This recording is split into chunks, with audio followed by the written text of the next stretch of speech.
Yeah, it's probably a good idea you got me before I drank too much. Welcome, everybody. We are live. We are going to talk to ancient Historia Luke today, and I hope everybody is doing well. This is an impromptu thing. I was going to go live later, and Luke wanted to go live earlier, so we combined our liveness, and we figured we'd do a daddy issues live stream. So you have daddy issues, I hear. Yeah, that happened. It happened. What you gonna do?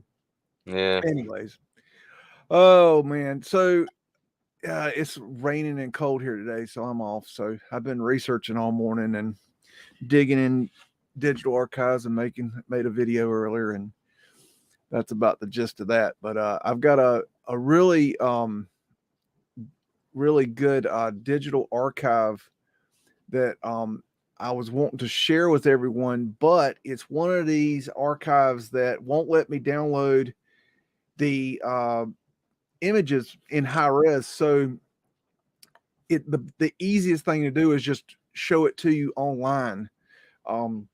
So I'm gonna go and set this up and just show this to you, and we're just gonna shoot shit and see where this goes.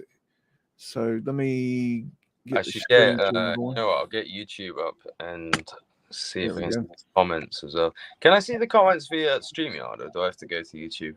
Yeah, you can see them on StreamYard too. Where do I see them? Under comments, I think. Oh shit, no way. I'm so dumb. I've been sat here this whole time unaware.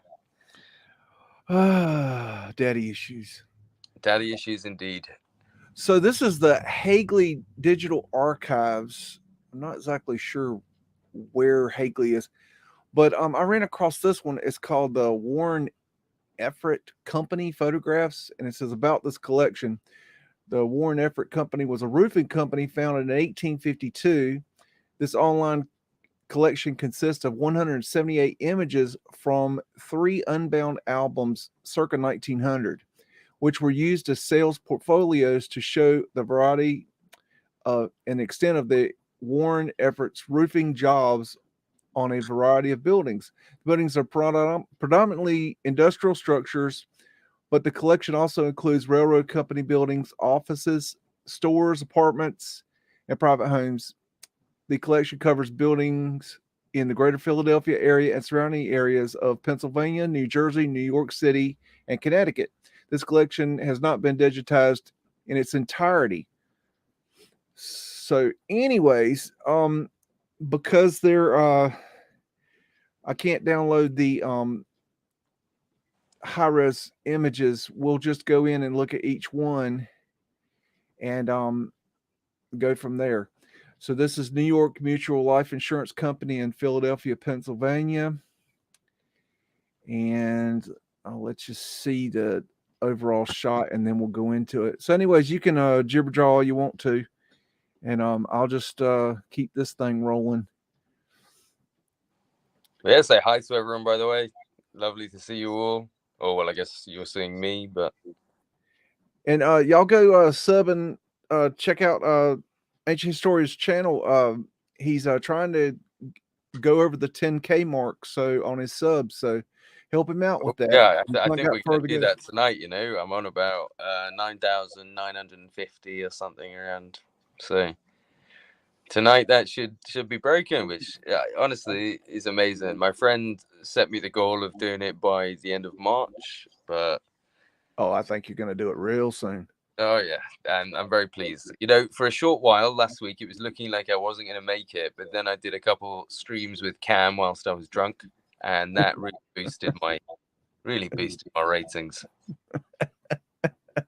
There's a sweet spot, right? There's a very sweet spot between too drunk and sober where I am ready for TV.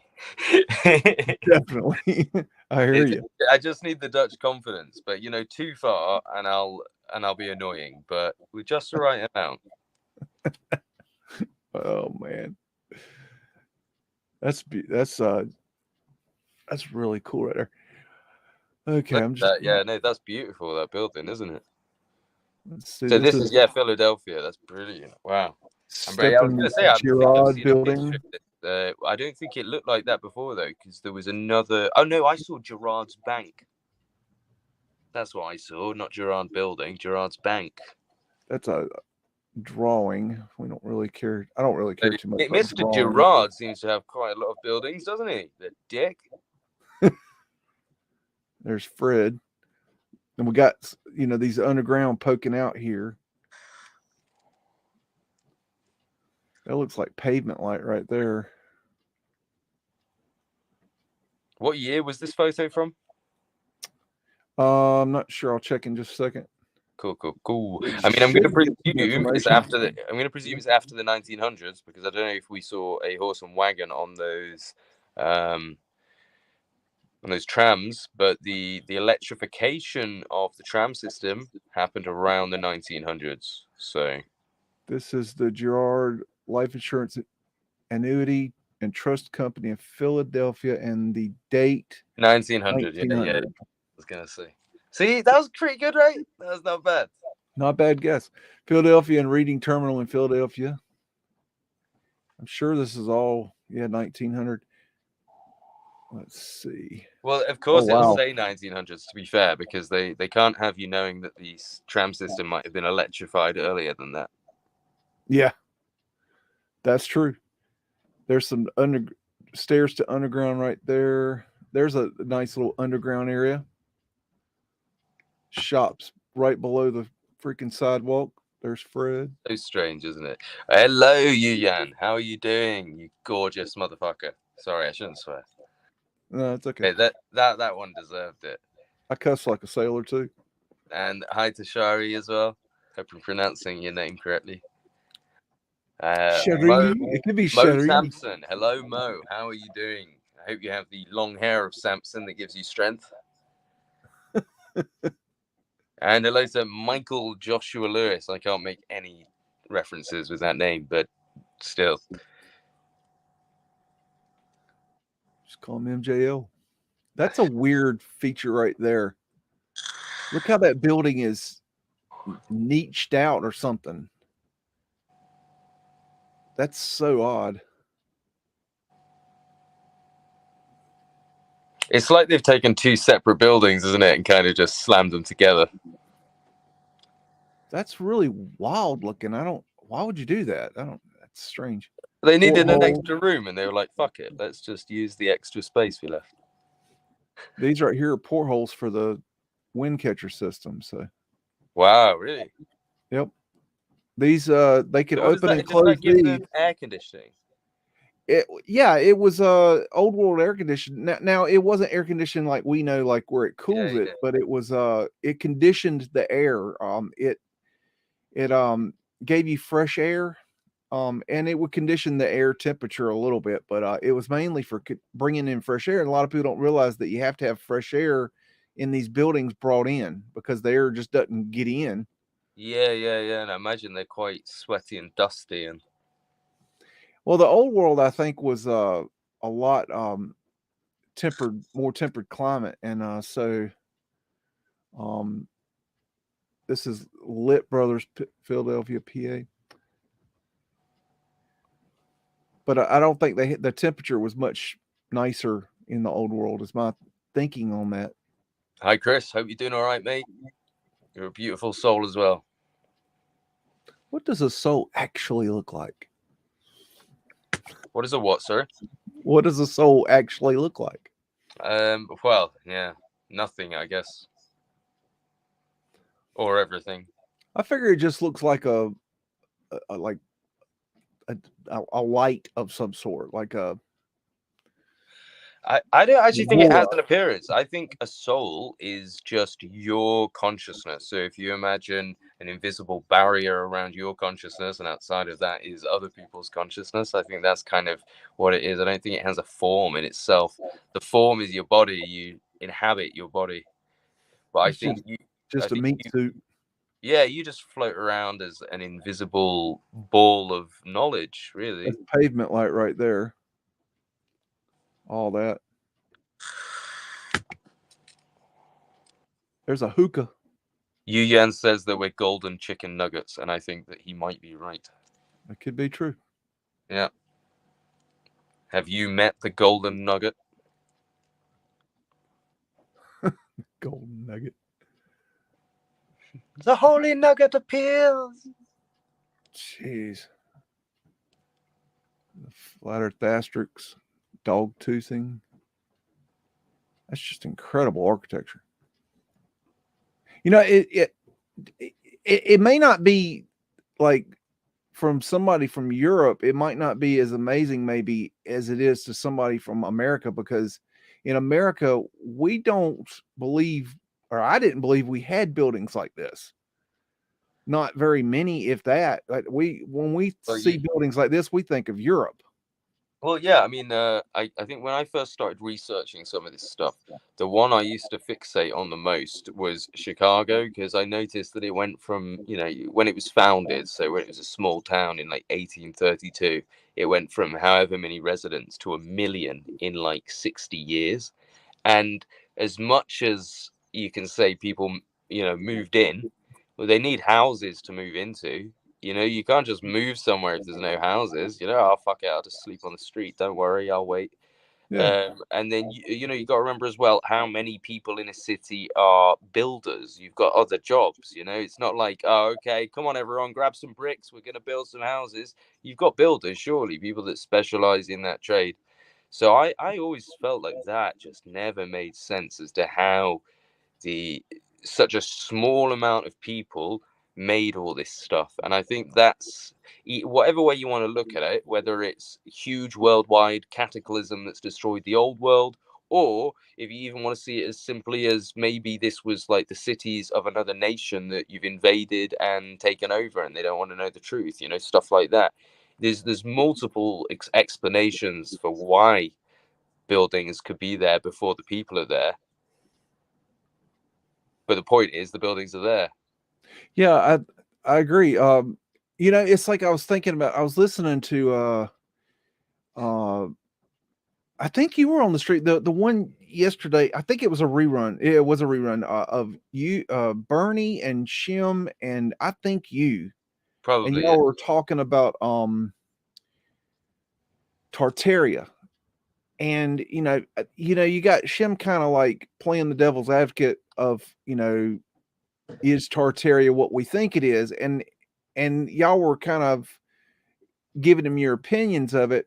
But I'm sitting there kind of thinking, that it really doesn't matter what the hell Tartaria is, because what matters is where the hell did these buildings come from? Because regardless of whether or not there was a worldwide civilization and whether or not its name was Tartaria or not, there still remains these buildings. That's still a question, regardless of what you think about Tartaria. Yeah, which is, well, I mean, I've been obviously researching Egypt at the moment, and this is something I was talking to Yu Yan about, which is kind of like, it doesn't matter what the reasoning was, or in fact, what we were talking about was who did it. And I was like, this shit transcends borders. It doesn't matter who did what; they all did it. Right. Like the point is the history's changed, and focusing as much. I mean, I don't want to detract from it. There is a lot of merit to be gained from figuring out who did what exactly. But what I mean is, I don't think we have enough information to figure out who did exactly what exactly. Well, yeah, that's still too early. Focusing on stuff like that can sometimes divert too much of your energy away from even figuring out like what's actually going on. I'm just gonna say hi to Hippie. Absolutely love you. And hi, Stephen, mate. How you doing? Hey, Hippie. Love you too. Share the love. But yeah, no, it is one of those things, isn't it? Like you say, what does matter is the evidence we're looking at, which is why you've got to look at things in context. You've got to compartmentalize some of this stuff and shrink it down into small little avenues of research. So for example, with the Egypt stuff, if I start going into who did what and why, that's way too much circumstantial stuff that is just theory. Whereas I've been focused on the facts. The facts are pyramids are displayed in areas that they're apparently not, and I'm going to prove this or that or the other. And That's the way you got to be. You know, another thing that that Shem was saying was that you know, the maps and the books and the pictures and the whatever, all the data about Tartaria was already here. It's just that now we're talking about it because of the internet. And you know, I was thinking about that. I'm like, you know, I was like 46, 47 years old before I ever heard the word Tartaria. So, and I heard of it when I heard of Mudflood. So, you know, it's interesting that this, okay, we find these buildings that look like they're mud flooded, that looks like a reset happened, and then it's like leads you to think, okay, well, what is this civilization? And then all of a sudden you have this civilization that you've never heard of, that is clearly on the maps, clearly in the books, clearly there's, you know, flags and, you know, knowledge, information, and it's already there, but it's like you never saw it because you weren't looking for it. And now that you're looking for it, boom, there it is.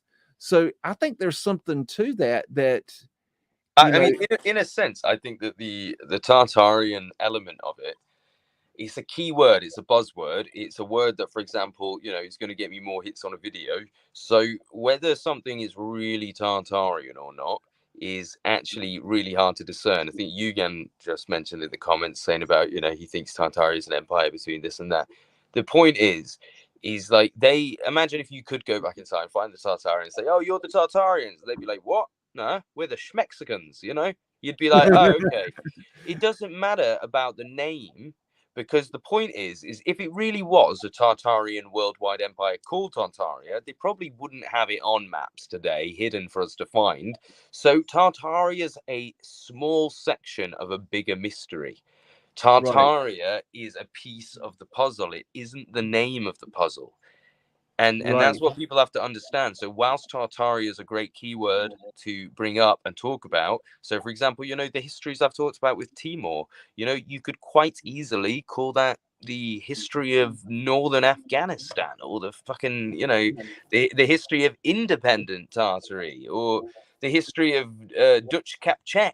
You know, it doesn't matter what you call it. The point is there's something hidden, and that's what they've tried to do, is by going through these areas. They say with Tartaria, for example, they say that it used to just be an all-encompassing term, and it was kind of racist because it just dragged a load of people together and didn't really give them their individual histories. Well, what they've done in reverse is they've gone to each of these areas and they've split them up and gone, what's your history? What's your history? What's your history? So you imagine going to your neighbor's house and writing down their life story and going, this is the story of number 19ers, and this is the story of number 20ers, and this is the story of number 21ers, and then you're dividing them up into smaller histories, where you could say, what's the history of the street? And you go, oh, there was never a street. They were individual houses, and you're not respecting the history of the individual houses. And that's exactly what they've done with Tartaria, is they've gone to individual areas, they've given them individual names, and they've divided them up and gone, this is the history of you, this is the history of you, and this is the history of you. And Tartaria was just us being dicks, you know? And that's how they kind of hide it. And another thing is that we have to have a way to communicate the idea amongst the researchers and the people that are looking for information. If I say old world and you don't know anything about the mud flood or what we're talking about, then you're going to think he's talking about that I'm talking about Europe. And I'm not talking about Europe. I mean, I am talking about Europe, but that's not what I'm talking. You know, if I say old world, it's not specific. If I say Tartaria, people are like, well, what the hell is he talking about? And then they could go, what the hell is Tartaria? And they look up Tartaria, and then they start going down that rabbit hole.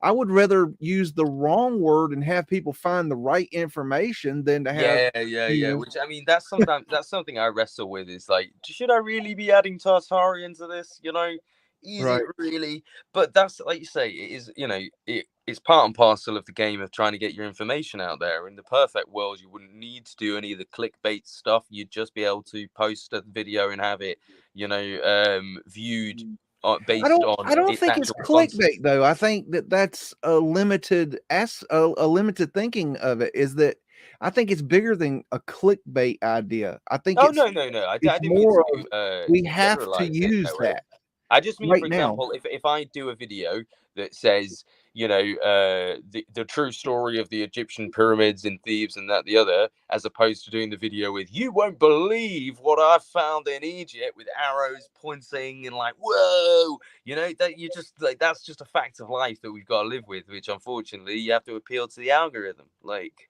Right. Yeah. and I fucking hate it. Like, I'm not one of those people. I really hate doing that stuff. I like, my titles would be so boring and they'd be super long. Like, I've got an app that tells me my titles are too long. They're like, no, keep it under 60 if you want people to be engaged. It's like, yeah, but it needs more than 60 to describe what I'm talking about. But Right. yeah, but the app's like, no, people won't watch your videos if you don't cut it to 60 characters. And I'm like, okay, sorry. They're like, make sure you put your tags in the description. I'm like, okay, I'm sorry. That one's been vanilla skied. You can tell right here. You see that? It's been cut off. Yeah, definitely. But it's like you say, wow, look at that tower. What the fuck? That's nuts compared to the building itself. Yeah. As a I don't chimney, think the that's smoke mad. the smokestacks were. I don't think they were smokestacks. I don't know what they were, but I don't Well, think they were what what's they said they were. interesting, I've noticed a lot of stuff to do with water towers. So I have started to wonder if they had some kind of pumping mechanisms in these things that might have been to do with water. Could have been. I've heard people call them water towers before and say, "Oh, those are water towers." Now I don't Well, know what they're basing that on. See, this one's been vanilla skied too. You can see I it mean, right there. this is perfect, well, completely circumstantial. But there's an example in my hometown. There was an old water tower, and it was connected to the fire station. So I thought, like, on the one hand, you view it as, oh, that's the fire station. So they built the water tower, and I was thinking, well, think about it, maybe in the opposite. Maybe they put the fire station there because they had a water tower. You know, maybe because it was giving them Right. access to pumping technology. Like, for example, look up the is it the Marley machine de Marley or something? It's the one that powers, I think it's the Palace of Versailles. Oh yeah, Uh, yeah. That thing's crazy. yeah, and it's old as fuck. No one really knows who built it. It was just there. And you think, oh shit, maybe they discovered that, and that is what kind of led them to then go on and give the renovation of Paris. Because suddenly you'll notice renovation of Paris happens, they got all the world's fairs occurring, and you'll see all this pipe work going in. And you go, because that's the thing. I think it might be something more to do with water, and even like, maybe it's not as magical, but something to do with machinery and water, you know, sloshing water about, getting it vibrating, and possibly some kind of energy stuff to do with that. I think another thing that's important for people to understand is that well, this is my opinion now. I don't think that the old world was as perfect as maybe we have thought it to be. No, me neither. No, I I agree think with they you. were a lot like us. They were human, they were flawed, they were perfect imperfection. They made mistakes, they did good, they did bad. They were just like us. It was just a different civilization. Yep, 100%. I You agree. know. I mean, and that fits, to be fair, that even fits in with a theory that they were giants, you know? Perhaps they were just bigger humans that lived a life. You know, I mean, obviously, some people might disagree on this, but maybe a cataclysm happened. You know, maybe they were just fine. They were giants. I mean, look at Lord of the Rings. There's hobbits in Lord of the Rings. What if we were the hobbits? You know, we call taller people giants, but maybe the giants would look at us and be like midgets. You know? Right. I think we were part of that civilization. I definitely think that. Well, I This is mean, to be weird. Look at fair, those doors right there going to nowhere. if you actually look at the way that they describe evolution and stuff like that, depends on what you believe. I know there's some people here that will be immediately throwing up in their mouths at the simple hearing of the word, but they suggest that mammals survived the cataclysm of the dinosaurs because they burrow deep into the ground, and that they survived and everything on the ground didn't. Well, you could actually apply that same theory to hobbits. Perhaps we survived because we built our little caves into the mountains and we hid away from whatever cataclysm came, and the giants all perished on the surface. Because you see these cities, these underground cities, Right. absolutely all over the world. Right.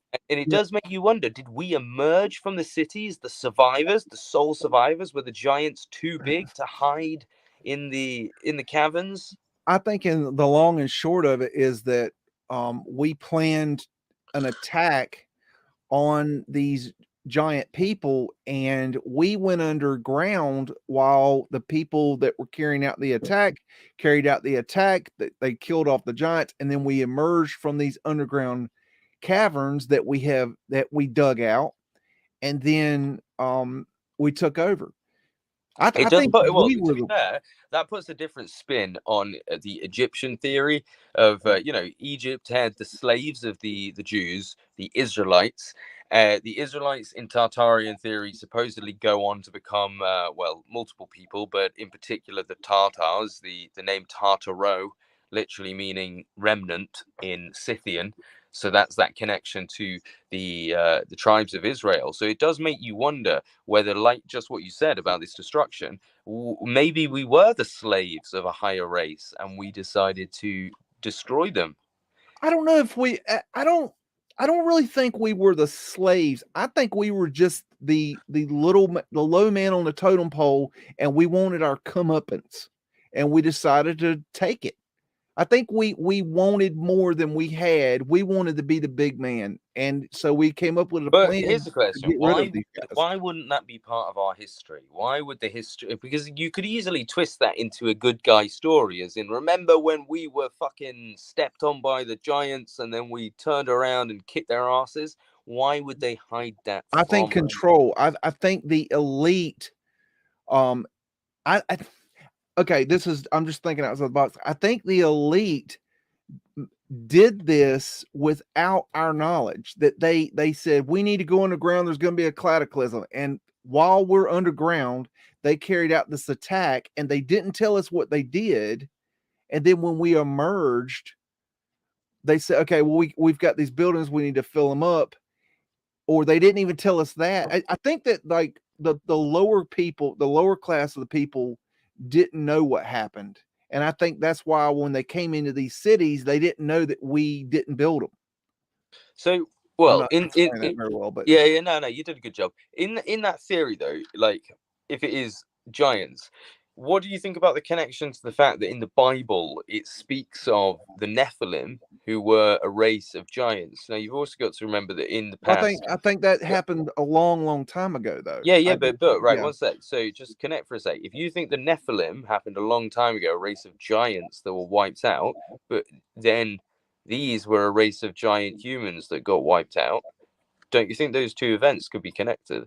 Don't you Oh think that might yeah, definitely. I think that that might be what the same event they're we're using an talking old about? story. These might be the Nephilim that we're talking about. Is in the people that lived in these buildings might be the Nephilim, the cross between us and whoever created us, as the Well, Bible says. I think the Nephilim would be connected with the Anunnaki. Yeah, but as in, like, well, this is the point, though. Is in, what if they weren't as advanced as we're thinking? They were a literal cross between us and those who came above, and they talk about how it was they were creating monsters on Earth. What if these people had started messing with like genetic Well, this is stuff? all in the Zechariah Ascension books. Well, Is that yeah, they talk exactly. Well, about so it fits then, doesn't it? So right. this is what I'm trying to say, that these people might have been the same Nephilim that we hear about. So it wasn't super long ago. It was actually more recent. I don't think it was the. I think that they were the offspring of the Nephilim. I don't think they. I don't think it that. I don't think the Anunnaki stuff was recent. Well, the I Nephilim think, is just a name given to the children that are supposedly giants, but the children between man and angels. So if we imagine angels are a higher being and they've, slept with our people, which has created a mid race, I and don't now think they that slept with them. I think there was.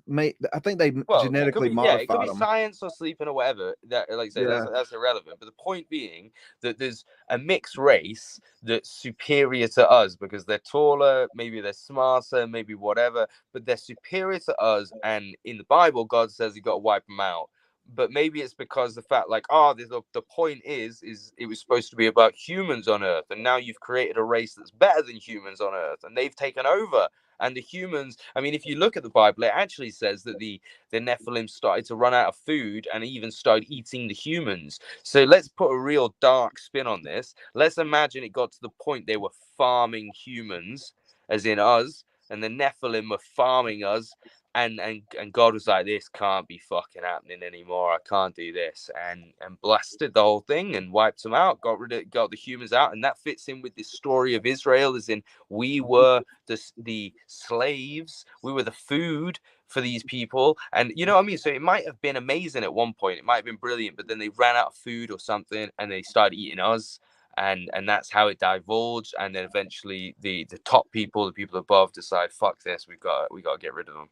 I mean, there that's could just be a an aspect that they were eating us in there, because I mean, you see the old images exactly. of What the if giants eating, you know, people. I mean, there could what be if we were something to what that. if we were the farmed animals? I mean, we still could be, for all we know. They could be sat up there watching us, laughing like, look at this guy Luke, I'm going to enjoy crunching on him later. But the point being is that, what if we were genuinely the lambs and the pigs that we are now enslaving? What if we were that? And and God got angry because he was like, oh no, I can't be having this. The humans have been turned into a food source, and these giant people are munching on them. Well, I mean, it's just a theory. I don't believe it, but Yeah, I don't just know. for reference, I don't believe I that. guess I'm my not- problem with that is I don't see the creator as the kind of creator that would destroy its creation, that we are allowed to destroy, but I don't see the creator getting involved. I think we are the ones we're looking for. Look at this phone pole that's been chopped off into this building. But do you not think that do you not think that the creator, if he experienced life as us, though we talk about avatars, let's say God decided one day, I'm actually going to incarnate as a normal human, and I'm not going to know that I'm God, and I'm going to live the normal life, and then after that he went, holy fuck, this was miserable. They are in pain. I've got to change things. Do you not think that's something that could occur? I think, well, I don't know, from my spiritual beliefs, I think that the creator experiences humanity through us, that the creator actually does experience that through each and every one of us, and the creator can experience everything we experience all at one Here's a time. theory then, right? Here's a theory. What if there was a super advanced versions of us, right? My apologies. So in the future, and we found the source of what we believe to be consciousness, and we found it, and it was like a raging fire, just an untempered kind of fuckery, and we thought, shit, imagine if we could actually talk to this thing, because it's God. This is God. We found God, and it's just an angry, raging monster. It doesn't really know what it's doing. Imagine if we, as a super intelligent society, found a way to incarnate this being as a person, because we want to control it. We might be thinking, fuck, imagine if we could get this to be friends with us, then we'd have control over the world. They might find a way to awaken God, in a way, to actually take the creator and put him into a person, and then try and control that person and say, can you do what we want you to do, kind of thing. And that is a weird thought that's been stuck in the back of my mind for a while. I know it's nuts, but Look at that door right there. Well, exactly. But maybe that's what happened. Maybe the giants did that. They awoke God, and they found out that God was pissed off. He'd been having a nice sleep, and he was like, you motherfuckers. And he just fucking starts slapping everything everywhere. And the giants are like, fuck. And the hobbits run and hide in the holes, and they're like, right, everyone just close your eyes. It'll be over soon. God will be done. They've got two phone poles right here cut off in the picture. Sorry, I'm just going off in an absolute tangent, but see, I think that's a really good theory. No evidence, but well, I think it's good to talk about these things, because religions, they say it's this way, this is the way that you read this book, we tell you what is right, and there's no speculation, and then you get this God that is sitting on a cloud behind pearly gates, with a book of the good and the bad, and I don't know. I just that's the thing, though, is that I always think about that. Like, You know, imagine you had genuinely discovered everything. You know, you're a super advanced species, and you knew how everything worked, and then you found God, and you were like, "Fuck, guys, we've got to talk to God." You know, you might actually go down that route of trying to actually wake up God or incarnate God, or and that might that's something that could have occurred fully. Like, I really believe in that because I don't know if God. I really don't think you could get that close. I think. well, yeah, but that's based on us being simple, right? You got to remember, even in like the Anunnaki tales, right? Enoch decided, or was it Enlil decided to? Sorry, yeah, it was Enlil. Enlil decided to wipe out the humans, and Enki spoke to the creator of the universe, who told him the humans had to be saved. And when he told Enlil and the other gods that the creator itself had said the humans had to be saved, they all went, "Oh, fair enough. I mean, if the creator said it," and that implies that even to these higher beings, so to us, beings that are gods, beings that can do things that we can only dream about, to them there's still something above them that they go, fucking well, God says it. And that's, to show that level of humbleness, really, that humility. Because if you're a super advanced species like us, if you imagined a rich military corporate, you'd be like, fuck God, we can win, we've got missiles. Whereas, to have this kind of to have that humility of being like, whoa, the creator said it, guys. You're there mixing suns and earths and creating species, and then someone goes, stop it, and you're like, sorry, God. He's powerful. He's powerful. And that to me says something, because surely these super advanced beings like Enki and Enlil would be trying to get God down, and maybe they speak to God. Maybe they're like, hey, God, would you like to have a go? And he's like, I've never thought about that before. You know what? I'd actually really like to have a go. And they're like, well, we'll get you a body. Let's do it. We'll make you a body. We'll find you a body, and we'll put you in a body, and That you live reminds your me life.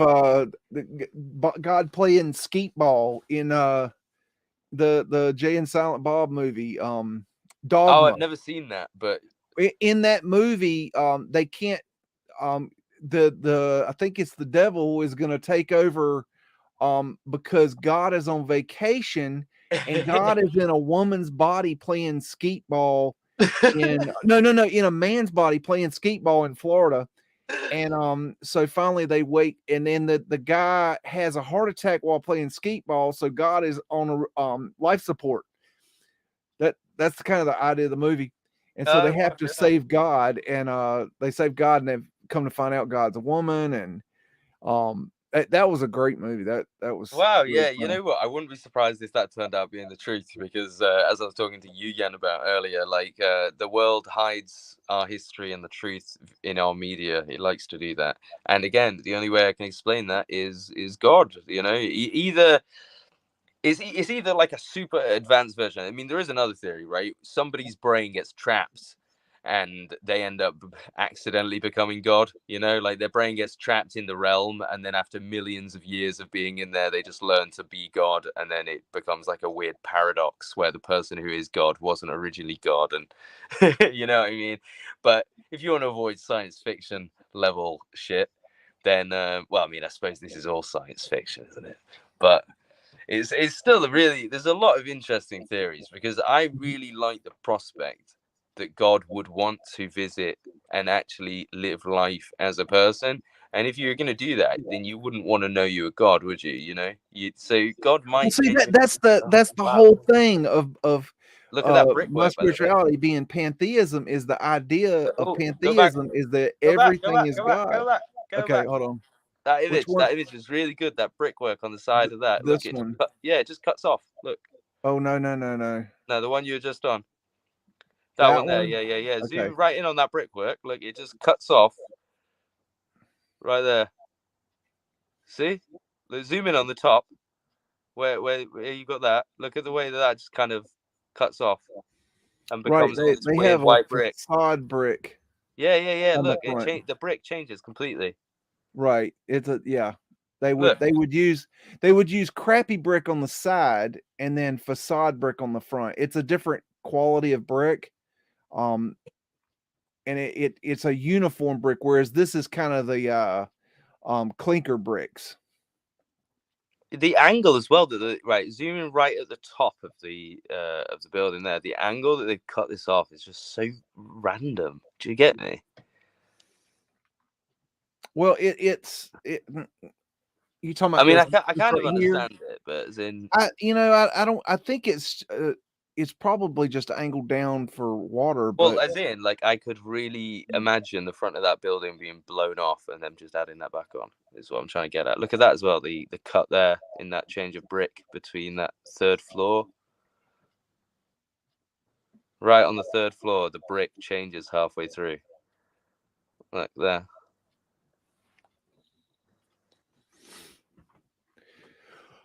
but yeah, that's the idea of pantheism is that all is God, and God incarnates in through us and experiences the creation through us. That's the idea behind it. So Yeah, but in a way though, like I kind of think like perhaps it's because we're fractals of God. right, We're not like God himself. We're like AI copies, tiny pieces. Whereas then I'm saying like, what if you could get the guy himself into an actual body who can stand there and go, oh shit, I'm one of you guys. You know, make it sunny, make it rain, make it whatever. And I think that would be something that like super advanced versions of us would do. If you knew God existed and you'd accomplished everything and you'd already done all the stuff, you had free energy, free everything, and I feel like that'd be the ultimate goal, is to get the guy that made you just to say thank you, because you'd want to thank him, wouldn't you? You want to be like, thank you for everything you've done for us, like, and we wanted to give that back to you by letting you come down and chill with us and have fun down here. I mean, it does actually say in the Bible that after the final incarnation, that all of us will actually live with God on his new planet. And it's almost implying that God himself is going to come down like, guys, I'm finally here. I've been up there watching you for so long and I'm now here. This is great, you know? but then that presumes that the third dimensional reality of Earth is better than what's above in another dimension. I mean, who's to say this is the pinnacle of existence? Oh, yeah, no. Oh, shit, is Paul here? I see. Or is Hippie just tagging the upcoming show? Oh, no, okay, Paul's not here. Don't know. Oh, no, he's just Hippie tagging because I'm doing a chat with Paul on Monday. So, which is be fun. Where's he at these days? So he's somewhere in England for the next couple months. It's just somewhere. He's he told me what he's up to, but I don't know how much I can tell you guys. Yeah, same. Okay. Same. I don't know. Yeah, I just don't say anything. It's easier. Yeah, exactly. But yeah, he's somewhere about. I know he's coming to Stockport at some point because we're going to do a video together in Stockport, which is going to be a load of fun. Because I've wanted to talk about Stockport for a while, and I thought getting Mr. Sandstone himself down is the best So way he's to coming get up to meet with you and Yeah, do yeah. something. Well, what's Yeah. great is that he was originally coming up to near Stockport to do something anyway, and obviously that's where I'm based. So I was like, let's get together. I think he's going over to Liverpool afterwards or something, but you know you'll have to ask him. But it's cool. Yeah, I talk to him probably every day. But you know, you don't know what you can say or what you can't say, and so I just don't say anything. yeah, It's exactly. just the easiest way to deal with, the unknown. Yeah, that's right. Look at the side of this building. That if you told me that was a fortress, I'd believe you. That is really odd looking. Think about it, right? If that had another parapet, is that called a tower on this side, you'd believe that was a fortress, wouldn't you? Reminds me of an armory. They have armories that look very similar to this. Our That's the armories first over time in here look history like anyone's ever castles. watched it. You, Yan, go fuck yourself, but good point. Do what? Oh, no, he's just taking the piss out of Stockport, saying it's the first time in history anyone's ever wanted to talk about Stockport.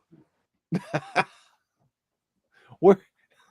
Tell me about Stockport. I don't know much about it. Like, 1 sec. What what's its claim to fame? Claim to fame. What's the? Right, yeah, sorry. No, I just got a really weird email. It's just or text message even. Stockport is, well, it's got a lot of history actually that is covered up. So it's quite weird. I haven't delved too far into it, but I believe that there was a giant river there, that has now turned into basically a really small one. I believe, because I mean it's called Stockport. It's got the word port in it, and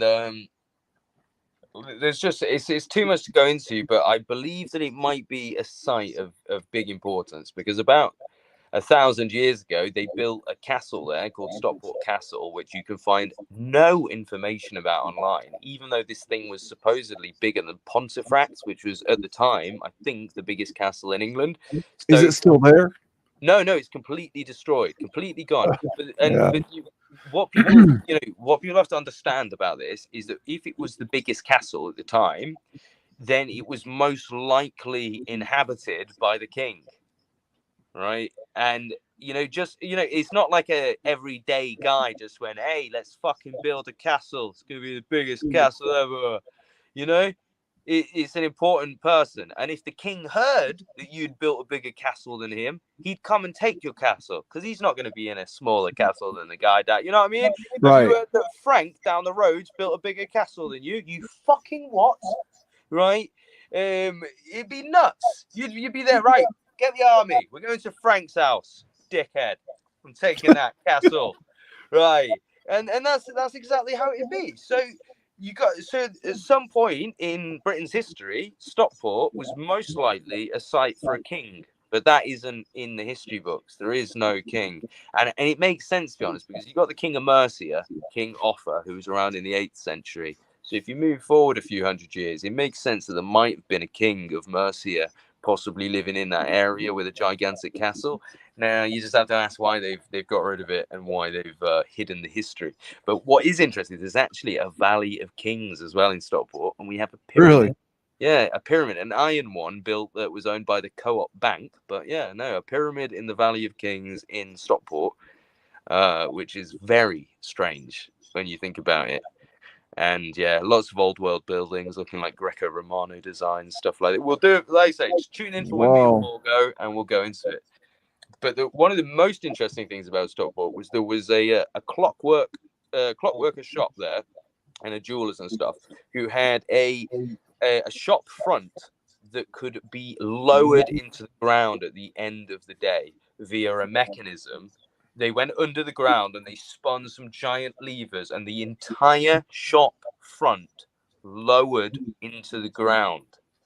And you can find this by if you go on YouTube and look up like Stockport, I want to say Viaduct. There's a video by a guy that goes into it, but I'll be going into it soon anyway. But it was genuinely an entire front of a shop with all its jewels and all its stuff that they're trying to sell you lowered into the floor at the end of the night, and that would just it's absolutely unbelievable.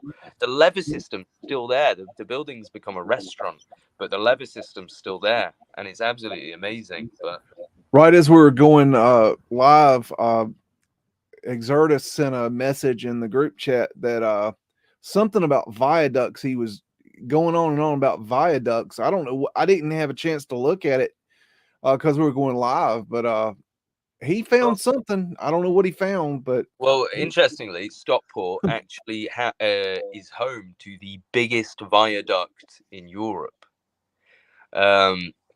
It's a gigantic structure that covers the entire gap between these two cliffs, which I believe used to be the river itself. And I believe that the viaduct is an old world bridge that crossed this river, and that it's been turned into the viaduct. So obviously all the trains go over it. So all the trains from Stockport to Manchester, which includes all the trains coming from London, have to cross this viaduct. So it's a very important piece of railway architecture and infrastructure. But the point being is that I think it's a lot older, because it was supposedly built, I want to say 1846 is when I'm not 100% on that, but I want to say 1846 is when apparently the last stone was laid. And this thing is just incredible. It really is. jeez. I've been looking into the possibility that the subway, the subway constructions around the early 1900s are a cover story for building the viaducts in cities. I've been trying to flesh that idea out. Well, yeah, I've seen a lot of stuff that suggests the viaducts were there prior to the cities and that they've just built on top of them and stuff like that. Well, not the now. There's two different kinds of viaducts. You have the viaducts that are made out of stone that are out in the open, and then you have the viaducts that are made out of steel and concrete. Now, those are the ones I'm talking about. Okay. Now, they're both interesting, but as for the ones that are actually part of the cover up, it's the ones that are made out of steel and concrete that are what Oh, I yeah. hope. By the way, I'm just going to plug my channel for a sec. At 11, so in 50 minutes, I'm going to be having my premiere, which is the latest Egypt video where I pretty conclusively locate where the pyramids were that we've been talking about in this past week. So I don't know if you've watched any of the episodes, but we started off and we located some pictures that looked kind of strange for Giza, and that led me down a rabbit hole because I wanted to find out where these things were, and I theorized that they were about in Luxor, and tonight I found evidence that they were, in fact, in the area between Luxor and Aswan, including a pyramid at Luxor. Definitively evidence of a pyramid at Luxor and a pyramid at Aswan that was 1,400 feet tall, which is around about the same height as the Empire State Building. Wow. So, yeah, I might have made one of the most monumental, if you pardon the pun. And it's not there. It's not there today. No, completely gone. Well, I think you'd know about it, wouldn't you? If there was Right, a yeah. Empire State Building sized pyramid in Egypt, I think you'd know. But that's why you've got to ask, why would they get rid of that? That's got to be the biggest thing. And I also start to delve into the theory that ancient Thebes was not so ancient, and that the ruins of which were not the ruins of which, and that possibly Thebes was still around a couple of hundred years ago, and they destroyed it recently. You know Well, what I'd like when I to say see? recently, I mean past couple of hundred years. I don't mean it, last week. But Would love to see evidence of and video of the labyrinth that's underneath the area in Giza. right. Well, no. To be fair, it's not in Giza. If going off the maps that I've seen, the labyrinth was at the south of Lake Moeris. So Moeris has changed because they changed the water system. Lake Moeris used to be absolutely huge, and it had two giant pyramids in it, which were the tombs of King Moeris and his wife. And when I say giant, I mean probably bigger than Giza themselves. This area is completely different nowadays. But to the south of there, on one of the maps, is where I saw Labyrinth as being listed, and it had a pyramid, and it said the Pyramid of Labyrinth. So what you're talking about, as far as I'm aware, is on the southern hill Well, chain of. there might be. It might be in both places because I think I have seen evidence that it was in Giza, and there was also multiple labyrinths, and then there was also what they were the mystery schools, and the Christians closed them down. They were trying to hide the mystery schools, and so they got rid of all that stuff, and sealed them off. That building's crazy. That is insane. Well, I'm going to be really controversial here and say I actually believe that the pyramids of Giza that we see were constructed at some point in the 1800s. The stones that they've used, and this is something I talked to you, Jan, about, the stones that they've used don't have to necessarily be fresh. As in, when I say that thing was constructed in the 1800s, someone will clearly go, oh, you can grab one of the stones and carbon date the side, and it'll say it's thousands of years old. Right. So in that case, I'd ask you this question. If I have a 4,000-year-old pyramid here and I take it to pieces, I get all the bricks and I move them across the country and then rebuild that same pyramid on the other side of the country, is that pyramid 4,000 years old or is it new? Okay, but I'm going to devil's advocate that. Okay, so the question has always been, how did they build the pyramid? So if you're correct in saying that it was rebuilt in the 1800s, to play devil's advocate, the question becomes, okay, so how did they do that? You see what I'm saying? How did they physically move those blocks? Well, in the 1800s, it would have been viable because they had cranes, they had trains. They had the same technology they've always had that same technology. Yeah, no. But what I'm saying is, right, if you just wanted to go off right. So, well, historical narrative would say they didn't have trains and stuff back in the Egypt times. So simply working off historical narrative. Okay, they wouldn't have the trains. I'll give you that much. Yeah. Yeah. So, well, they wouldn't. Yeah. So if you disassembled a load of pyramids, and this is the main reason behind it. Let's say the pyramids really were technology, or let's say they were really what some texts say that they were chambers for gods to have their bodies reincarnated. Whatever, doesn't matter. Let's say there's something they want to hide, right? Right. If you move the pyramids, you move the archaeology. If you move the pyramids and the Sphinx and you say this is where it was and that's where it always was, you move the archaeology. Nobody looks in the right location for the stuff. Nobody goes to the real zone. And this, again, we talk about this tonight on the video. We go into Aswan about how they built this dam, which created Lake Nasser and flooded loads of Nubian areas, and it drove people away and it made poor people live in the area. So, all right. Well, okay. When you're talking about moving these stones, you're talking about the 2.5 ton blocks, correct? I'm talking about every single stone at Giza being moved there in the past couple hundred years. Yeah, because I'm not kidding. Go to the maps. Go to the maps, and I swear to you, you will not find Giza before the 1800s. I promise you. All right. Now you'll find. If we're talking about the stones, just to clarify, before someone calls me a liar, you'll 2. find 5 pyramids. tons. Sorry. Okay. We can move a 2.5 ton block. Okay, on a train. Well, what about the 200 ton block? Right. So, well, just to go with that same theory, in the if they center. can't, right? Yeah, but if they can't move it, how did they get it there in the first place?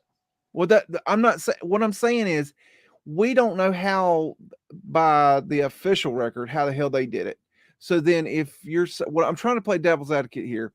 If you're saying they did it in the 1800s, my question again is, how did they do it? If because a train is to get right, yeah, but moving a structure, moving a structure is a lot easier than building it in the first place. Yeah, right.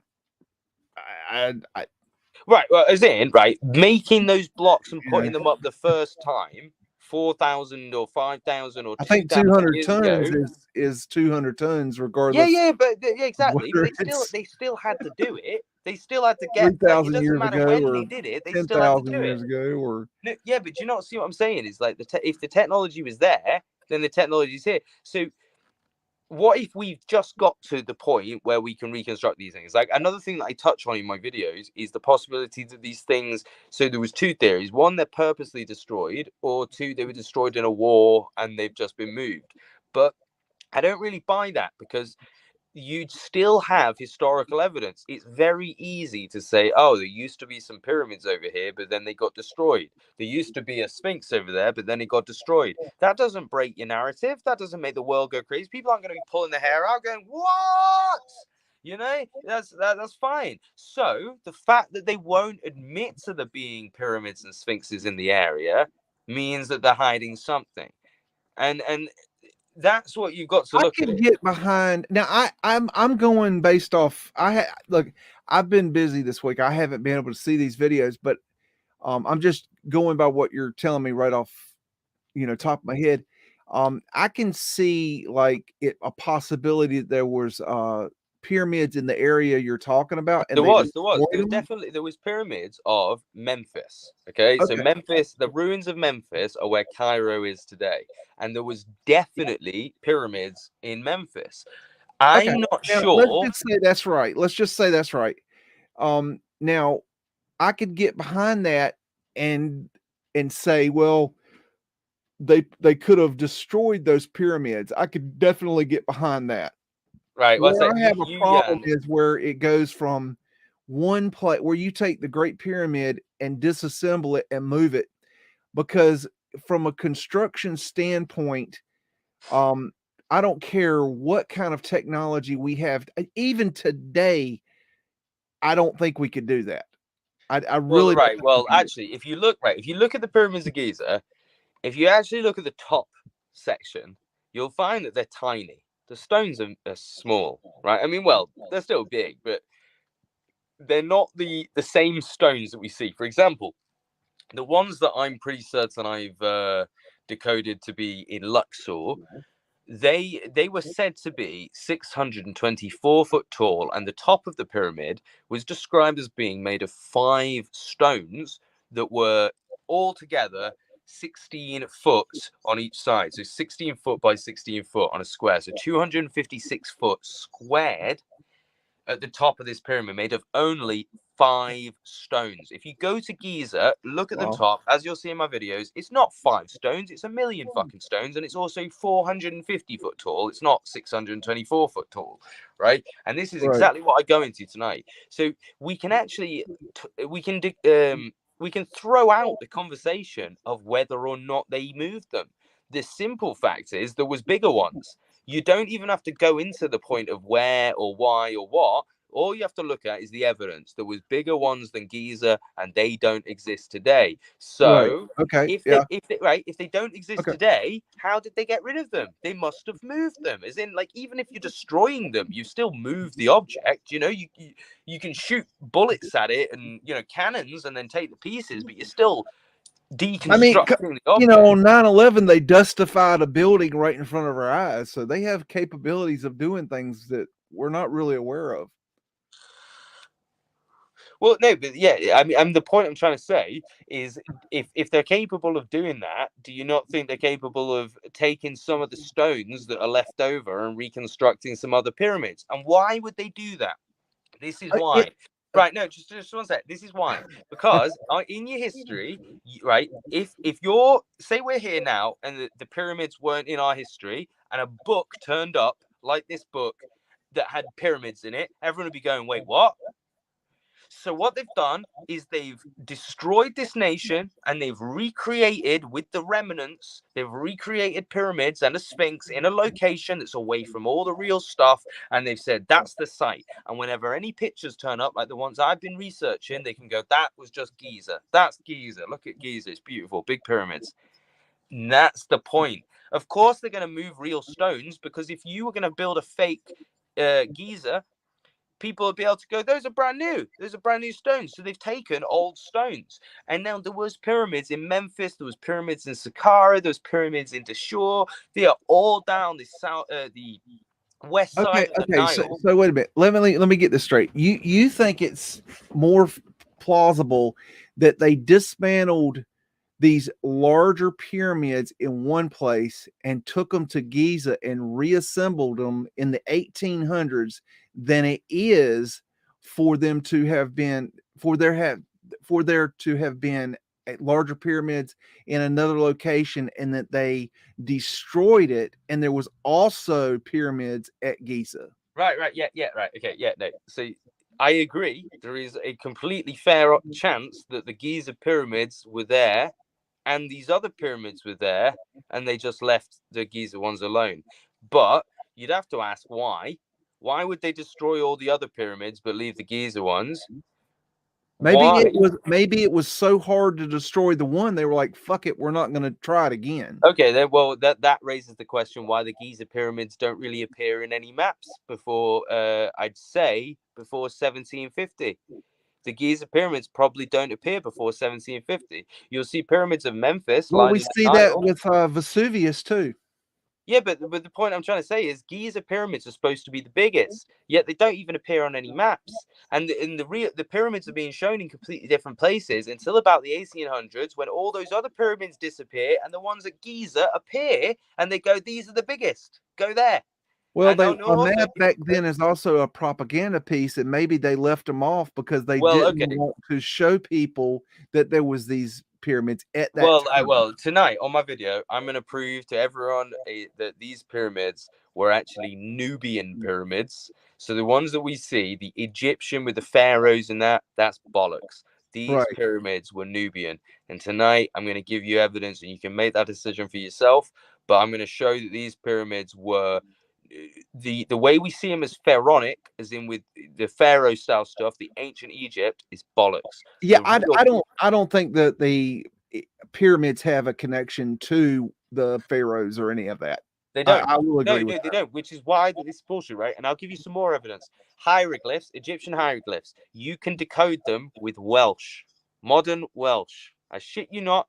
You can do it on YouTube. There's a book called Cumroglyphics. You can find the channel. Unfortunately, the guy passed away, and he's an absolute legend, and I love him so much. So rest in peace. But Ross from Britain's Hidden History, he wrote this book based on Alan Wilson's work that found out you can decode hieroglyphs as a pictographic system, as in pictograms, as in imagine the way we do pictograms. If you put an I and then an L, it's IL. An I and then whatever love or something, and that's the way it works. But it's with Welsh. So if you take the Welsh language and you take the object, so for example, like the lion is Lulu, which also means something to do with like nobility or power. And that's how you decode those hieroglyphs, because it's Welsh. So you go lion. What is the Welsh for lion? Lulu, and that's the L. So in Cleopatra, the second letter will be a lion for the L, the Lulu, and it's Welsh. So what's more likely, that the fucking people that built the pyramids and wrote the hieroglyphs were speaking Welsh however many years ago, or the people that have faked the fucking hieroglyphs and faked the pyramids used Welsh as their base language? Just saying, what seems more likely to you? I mean, maybe I'm being an English racist and not wanting to imagine the gods talking Welsh. You know what I mean? Just imagining them there going, "Oh, I'm the only god in the village." But it's not something that I can really see. Oh, didn't I just look at these? I just looked at these, didn't I? Ed said I thought it was bollocks at first, but Lucas brought it back. Thank you, Ed. Yeah, I did. Cheers, bro. I looked at that set. Okay. I got confused. I have actually put a lot of research this past week. It started off last week when I did my first video, and look at these pictures. These look weird, don't they? And I just wanted to know, and I've put quite a bit into this. And tonight's video is, I'm really impressed with it. I've watched it myself, and I don't want to keep tooting my own horn, but genuinely, I'm so happy with how tonight's video is going to turn out, because if you watch that and you're still not convinced, then fair play to you. But I think you will be. It's really interesting. I've always had a fascination with Egyptian history. When I was young, I got to see the Tutankhamun's treasure, and that always stuck with me. Pretty neat stuff. But I've always also had knew something was off, like it wasn't right. Something isn't kosher with the whole history of Egypt. Well, this is the thing. I mean, even going back to Alan Wilson's work and stuff, they talked about how ancient Egypt history was wrong, and that historians would, if something appeared in two histories, so in Egypt, if this event happens in Egyptian history, and then in another history it happens somewhere else, they'd always take the Egyptian side. They go, oh no, ignore the Hungarian history that says it was 1400 and it was actually 2200 BC, because that's just what the Egyptians say. And then if you look at Fomenko's work, Anatoly Fomenko and even David Ewing Jr., they'll go into how the Egyptian pyramids are more recent. And that's the thing I was talking to you, Jan, about, is that I try to be all-encompassing with my theories. I try to bring as many theories into the same thing as possible, because if it covers as much ground as possible, then it's probably more close to the truth. If it manages to fit in Anatoly Fomenko's point of view that the pyramids are recent, and it also manages to fit in this point of view that Egypt itself might have been more recent, then that means to me that it might be on the right track, which is something I've tried to do with this. And I think it does, because this allows for the pyramids to both be very old and also very new. Well, another thing I'll add is from an exoteric view, I don't believe that we could move those blocks, any of the blocks, the 2.5 ton, the 80 ton, the 200 ton. I don't believe that we physically could have moved and erected those blocks But Well, from an what? from an esoteric view, I don't believe that's how it was done. I believe it was done with sound resonance Yeah, and yeah, levitation. definitely. Well, this is the So thing, right? So you've got, like I said, a 1,400-foot one apparently at Aswana, which is Aswan today.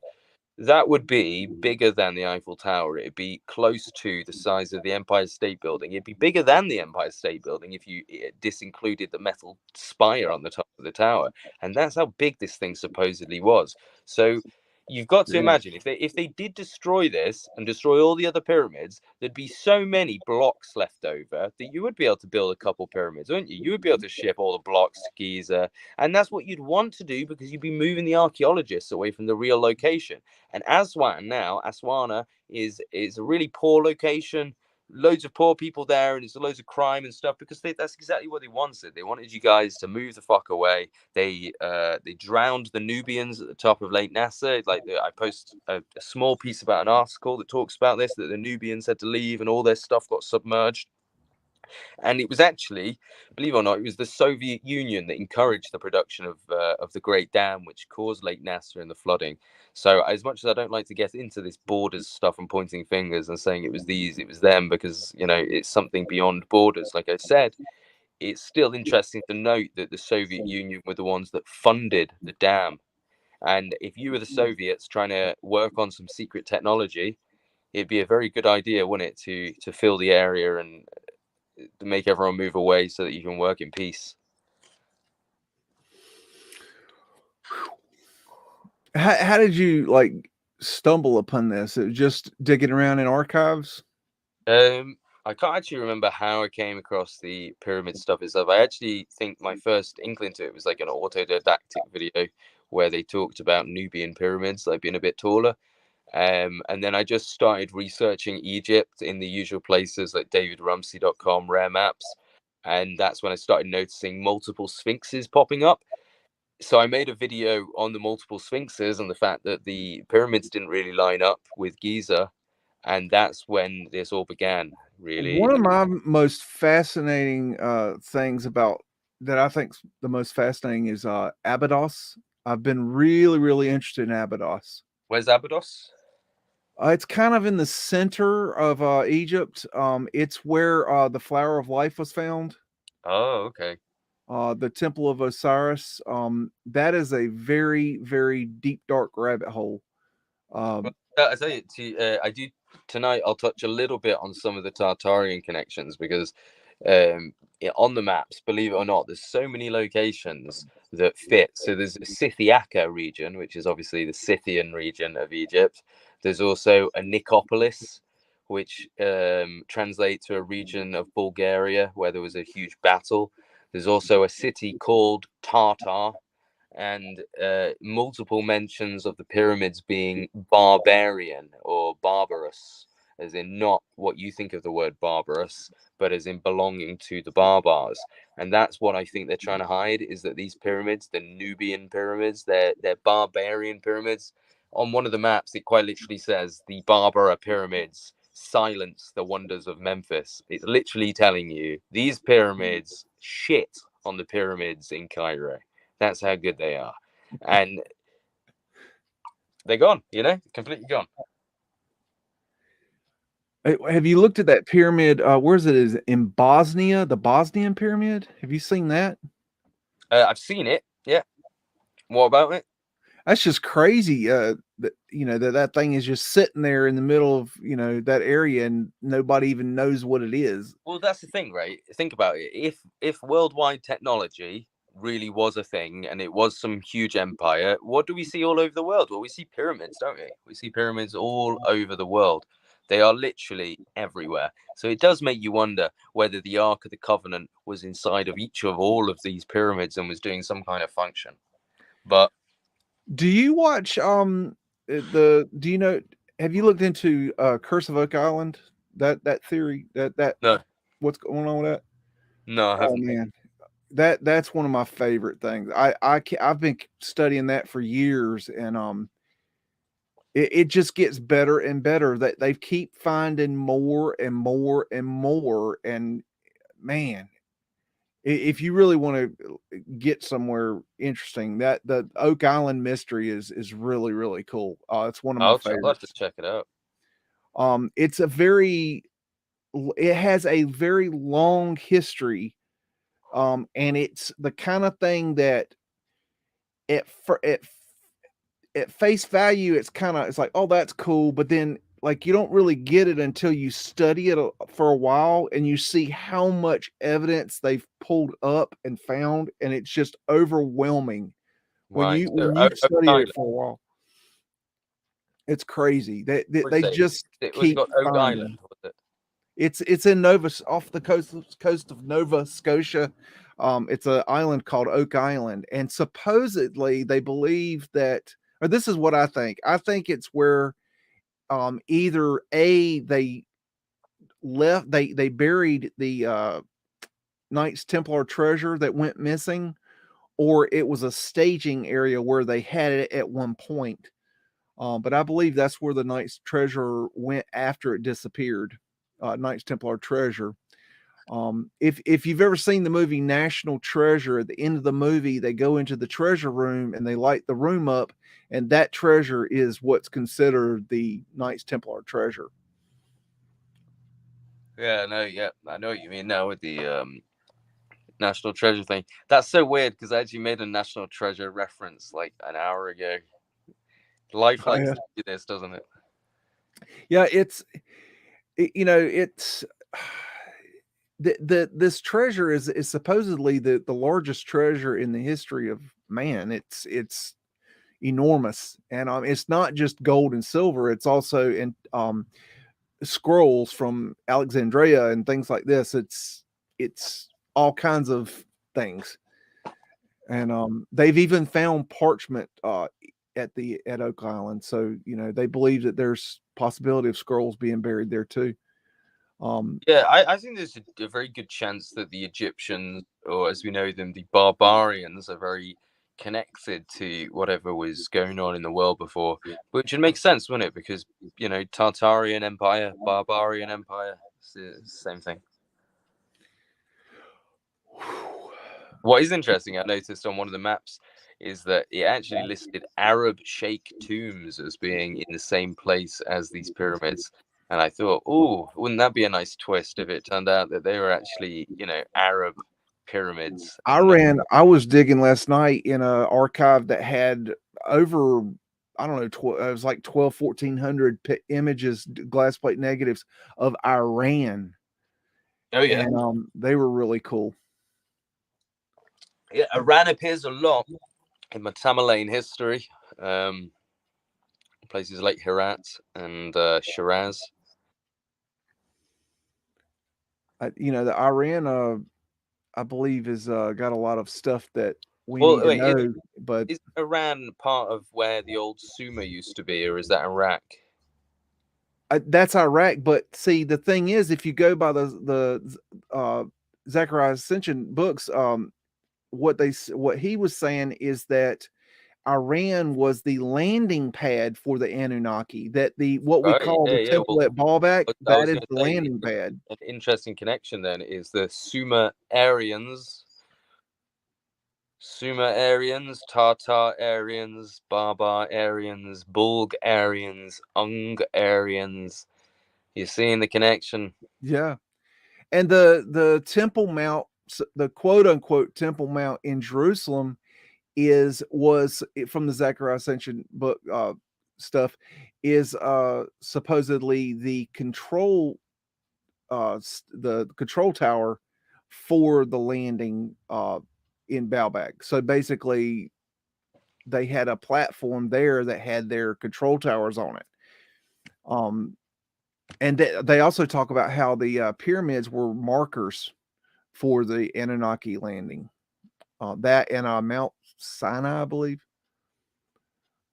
I'm just going from memory, but yeah. Sorry, I was just reading the comments. Stephen, what are you talking about? What are you talking about, Stephen? But yeah, it's all pretty crazy. I'm gonna have to go in about 10 minutes or 9 minutes because I'm gonna have to get ready for my premiere. which is Gotcha. on in 25 minutes. If you guys would like to see that, but you better make sure you stay with Beagle before, because are you going to carry on when I leave? I'm just gonna carry on just to get done with this archive. But yeah, people go on and move over there and check out his No, career. you guys better stay here. This will Although be here, you know, taking you can watch it Hippie, later. right? I'm taking Hippie. Hippie, you're coming with me. We're going over to mine. Yeah, everybody go give Luke a sub and check his channel out. And But we're trying to sure get you him up watch. there. Make sure you watch Beagle's stream before you come over, because I can't be taking viewers. That's horrible. But Oh, I am no, taking. that's okay. I'm taking Yugan and Hippie. You guys are coming. It's quite all right. I'm here whether they're here or not. That was definitely been Vanilla Skied. Nah, you're crazy, mate. That's a conspiracy theory. God, they just look at that. They scratched out the sign. That looks really weird. Look at that sign. That looks really weird. What the fuck's going on there? I don't know. That is very strange. Look at that. That looks so weird. That's like someone stuck it on. I don't know. That's There's no way. Zoom right in on that for a sec so you can really very see. odd. No, what is that? I don't know. Those are metal pipes or something. That's very weird. Those are definitely metal pipes assembled in a strange fucking formation, and then the inside. It's not a sign. That's not a sign. They've scratched out something in between. It's definitely not a sign. Really zoom in on it. It's not. That's brickwork. strange. Not a sign. And even looks this like- it looks looks kind of like a weird sign right from him. here. I don't know. Hippie's like, okay, yeah, I got you, Hippie. No, that really isn't a sign, which shows exactly how they can quickly throw you off, because you'd be like, oh, it's just a scratched out sign. But you zoom in, it's not a sign. It's multiple, what looks like rods assembled in a strange circular pattern on the building. That's really weird. Lights. Chris thinks it's lights. Yeah, it could be lights. It could also be what we see on the side of buildings with the wires. You know, I can't think what they're called right now, but you have the metal things with the wires wrapped around. Sometimes they do it with wood, but I know there's a few of them that have appeared in Philadelphia, so it's possible that had wires wrapped around those copper things.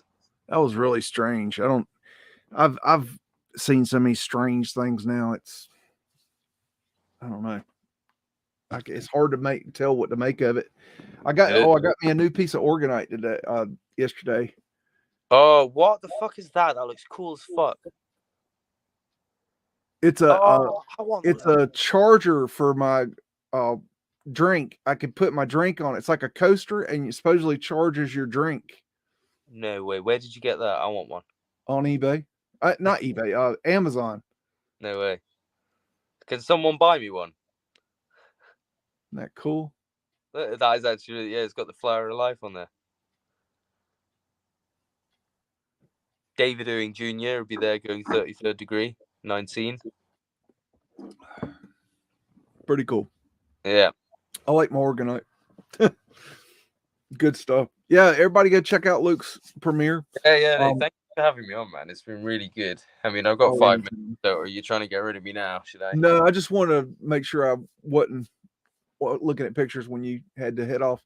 I'm going to continue on and look at the pictures and get through this digital archive, and that way, you know, there is a record of it. I wish I could do this a better way, but unfortunately they don't want to let me download the high-res stuff. Yeah, I've had to deal with that. But to be fair, I kind of appreciate it, because the amount of time that you waste clicking and saving every image is detrimental. Yeah. And I've got so many, it's ridiculous.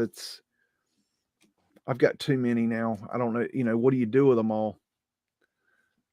I don't know. Yeah, you know what? I'm sure if you sent me over your hard drive, aside from all the illegal things that I'd find on there, I'd be able to make quite a lot of videos based on the content. Oh yeah. Yeah. It's I don't even know how many I'm unclear. I have so many hard drives here now. I'm not even sure how much I have. I'm looking at right now, I'm looking at 4 terabyte, 8 terabyte, 2 terabyte, 1 terabyte, 1 terabyte. That's John, just what. Right. Okay. I don't know if you've ever seen this before, but I'll show you the back of my laptop where I keep my hard drives. Sellotapes on. Yeah. Well, yeah, that's right. On the back of my laptop, 2 hard drives are just stuck on the back there. Yeah. Yeah. And that's Keep how we them do still. Yeah. That's what you do when you have a turnip for a laptop. Yeah. So if anyone would like to buy me a computer, feel free. I mean, it's not quite the same as buying me a coffee. I know it's a little bit more expensive, but you're welcome. Well, give it time. You keep at it, and I'm hoping someone would get will so help you out annoyed with that. ranting about my shit laptop. They're just going to be like, "Fuck it." People will help. There's some really generous people out there. So so for some people, money isn't the issue. You know what I mean? It's more they want the content and they want it'd be the great when quality. it had a billionaire mudflooder. Well, you never know. Yeah, you never know. Just a billionaire that has fuck all to do. Maybe the son of a rich cunt, and he just he decides he wants to bankroll our expeditions. Next week I'm in Egypt digging up shit in Luxor. That would be cool. Yeah, that'd be amazing. So if you're a billionaire and you'd like to sponsor our expedition, definitely. you know what? We'll lower the bar. Multi-millionaires too. You're welcome. Yeah. Yeah. Oh yeah. A little goes a long ways around here. Definitely. But anyway, right. I better let you go, shouldn't I? I should let you carry on with your stuff. Well, get on to your premiere, and everybody go switch over to his channel, and no, don't just keep going. No, this will keep going, and you can come back and watch this later. Well, it'll be here. If you're gonna do that, you've got 15 more minutes to watch of this before you can switch. We're trying to get Luke's, subs up. Mine will never grow. I've just given up trying to grow my channel. It's an impossibility, but I can help others grow. And that's a good thing. Well, I'll better give you a share then, shouldn't I? They have me so shadow banned. It's just it's a. To be fair, I've started to notice myself not appearing as much. So I've got another channel, as in like another account that I use just to like watch normal stuff, and I'm obviously subscribed to my own Ancient Historia channel, and I've noticed my own premieres not even appearing, and I'm like, what the fuck? I've got a search. I'm on my channel, and it used to just appear straight away in recommended, like new premiere, and I'd be able to watch, click it on my own TV on that. And now I've got to search out my channel because it's not appearing. I have people tell me all the time, I'm not getting your notifications, and I'm like, what do you want me to do? I can't do anything about it. Yeah, YouTube's bullshit. But anyway, right, yeah, I will let you go. Thank you so much for having me. You are the best. Welcome. And you guys better not leave. You watch him. You can always come and watch my video later because this is a premiere, so it's going to be there forever. Whereas this is a live stream, so you have to watch this now. I mean, it's still there forever, but you have to watch it now. So anyway. Forever, yeah. Forever. Until YouTube decides to just delete us. No, if you watch this channel, you'll be hypnotized forever. You'll be here till the end of time. But anyway, thank you so much for having me, and I will catch you all later. You're quite well. Good luck on your premiere. Thank you. See you, Luke. Bye. Adios. Okay, everybody, that was Luke from Ancient Historia, and as soon as his premiere starts, I think in 15 minutes, maybe 6 p.m. Eastern Standard Time, just flip over to his channel. Please go watch his premiere. I'll be here. And I'm just going to keep going with my pictures, and hope that everybody's doing okay. And let me get back into it. I want to get through these pictures before I end today. So talk amongst yourselves, and I'm going to keep going. Flats owned by FJ Schnug in New York City. And we have rooms to rent. Mudflood windows. We have a ladder lane going into the Mudflood windows. Arched windows. And what can we find? What is going to be here? Looks like it's vanilla skied. This is just a really interesting set to me. Looks like we have some construction going on here. More Mudflood windows. Okie dokie. And the Hamptons apartment house in New York. And what do we got? Flat Earth Asterix. We got a drop into the underground right here. Taurus Fields. Another drop into the underground. Beautiful awnings. Still with me, Hippie Shake? Make sure you go over and help out Luke. He needs that mod. He ain't nobody gonna mod as good as you, girl. And got a coin on the side there to rent. Alrighty. Sherry Ives is still with us. We got Knickerbocker Lime Company, Philadelphia, Pennsylvania, PA. Excuse me. Let's see. CJDV, New Christopher, 1990. How you doing? And we got tiny little fella here. Mudflood winter there. This is a hitching post, and they actually made a. I found in an old book, what was called a ventilating hitching post, and it was used to ventilate the coal vaults, so they would ventilate up on top. Showed that in my Shedding New Light on Pavement Light, my collaboration with the famous Michelle Gibson. In case you hadn't seen that, go check it out. It's long, but it's good. There's Fred, of course. Fred being the horse that built America. Justice for Fred. And what are we going to find? Morris Williams and Company in Philadelphia, PA. Got a cobblestone brick road. And what we got here? What are these doodads? Maybe some kind of brick? I don't know. Got an underground here. Looks like they got some, maybe some water pipe being ready to drop in. Mudflood windows. Do.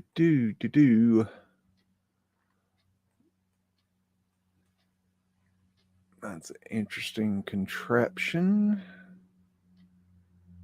I do not know what that is. That is really weird, actually. What is that? What is that? I have no idea what that is. Okay. All right. I'm stumped on that. You know what that is? Let me know. I don't know. Got me there.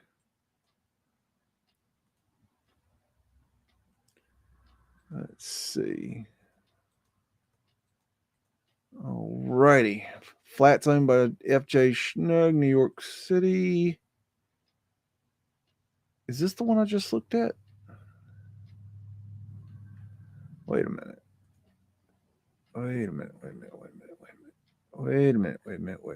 Yeah.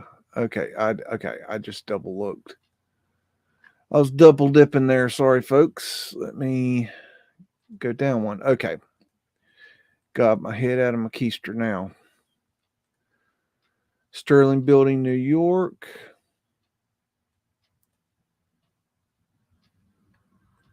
And a busy place.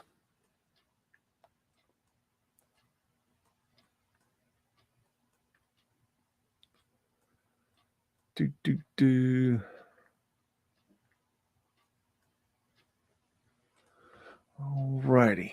Had portholes on that one. Winch Building in New York.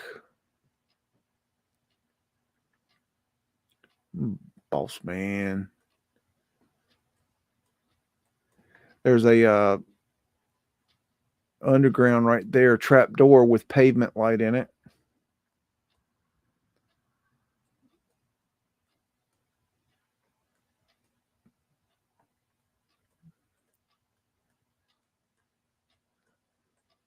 Oh, wait a minute. I tell you what, let me see.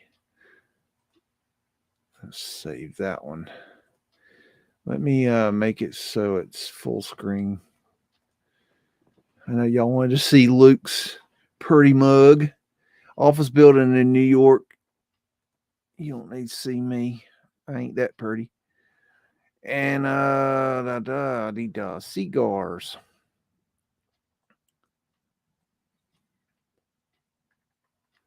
There's Chucky. Nothing new under the sun, as they say. Very nice facade. Torus fields. Yep, that's sketchy. Not getting on that contraption. Hello, Jacques. Am I saying that right? Russell McCoy, how you doing?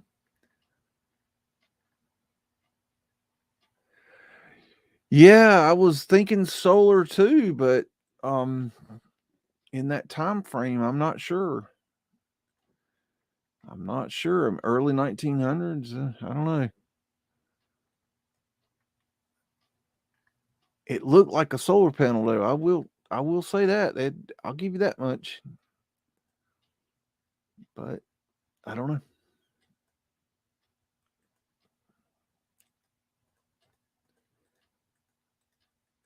And we're going to find John Sullivan's Sons in Philadelphia.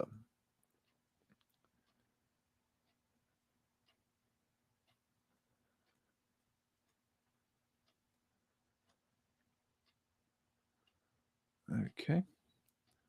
Some of these are winners and some of them are not so much. Hotchkiss Brothers and Company, Torrington, Connecticut. Okay, so it's just a drawing, I guess. I like looking at these sometimes. You can learn information from these drawings. Sometimes they don't cover things up. Office and store building in New York. Got Fred's Horse to Build America. Justice for Fred. Okay. Store building in New York. Oh, let's see. And look at these stairs. Definitely something we added. Yeah, that wasn't their original. I don't believe. Wind catcher windows. A lot of detail in that building. Ether fencing. Architectural urn. Cut glass. Alrighty. Okay, we did that set.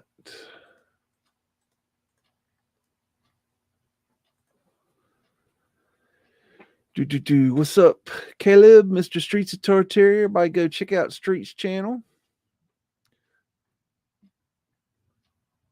This looks like it's been vanilla skied as well. I don't know what the heck's going on here. Wood everywhere. That's odd. I don't know.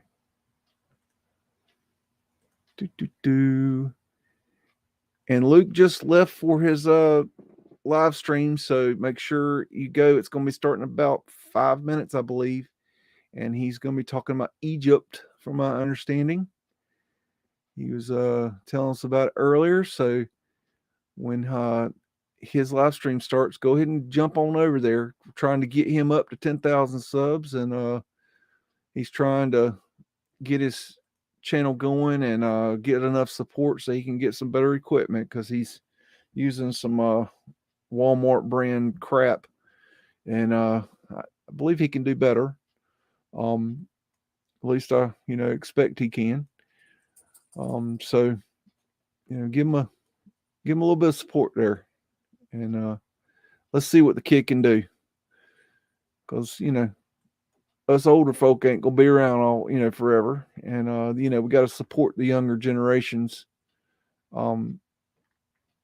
They are the future, so we need to make sure we, there's people that have been around a while, and then there's people that are new, and we got to make sure we, take care of them too. That's important, I think. Anyways, carpenter shop, coal yard.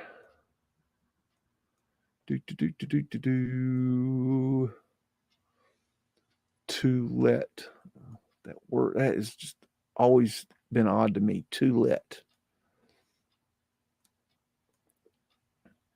Cap manufacturers.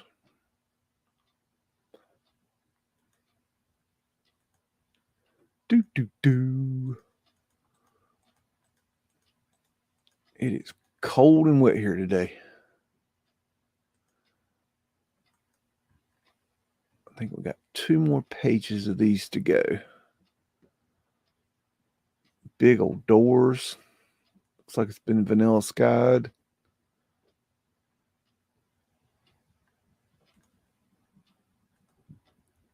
Baltimore and Ohio terminal at Staten Island.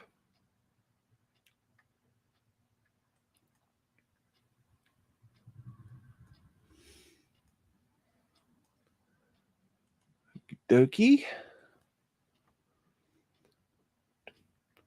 76 and dry in Arizona, huh? Baltimore and Ohio terminal station again. So there's the trolleys.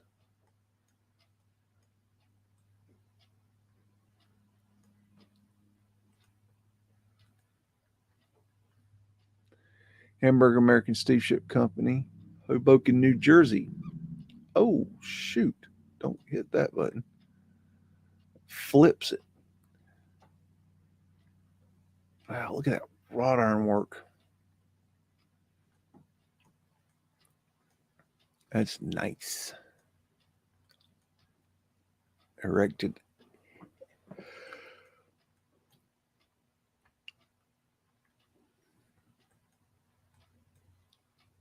All righty.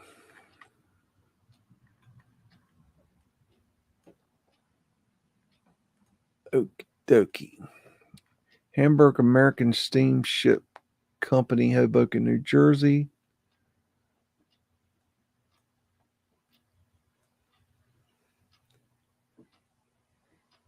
Yeah, me too. There, joke that I wish Caleb would go do some more boots on the ground for us. Sometimes life takes over and it's harder to do that. But I know he's doing some special research behind the scenes. So maybe that'll be coming out sooner rather than later. So he's still with us, I'll guarantee you that. That's about all I can tell you there. Pennsylvania Railroad Stable in New York.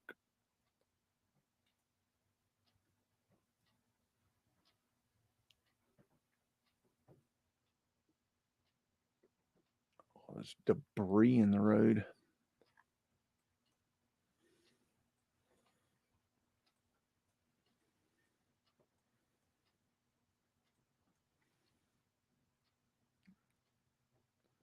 Alrighty. American Horse Exchange, New York. You buy your Fred here. Big old door. That's odd looking.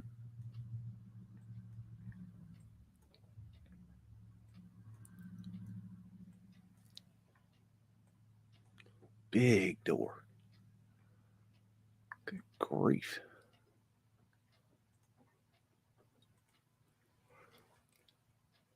Car House, Brooklyn Heights Railroad, New York.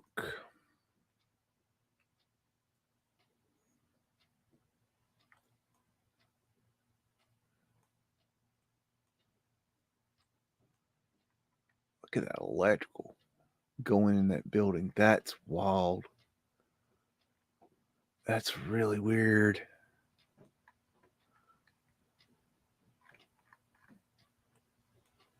I've never seen that before.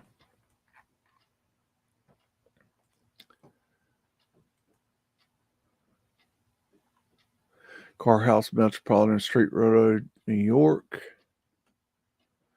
And if you don't know what a car house is, see that they got the trolley here.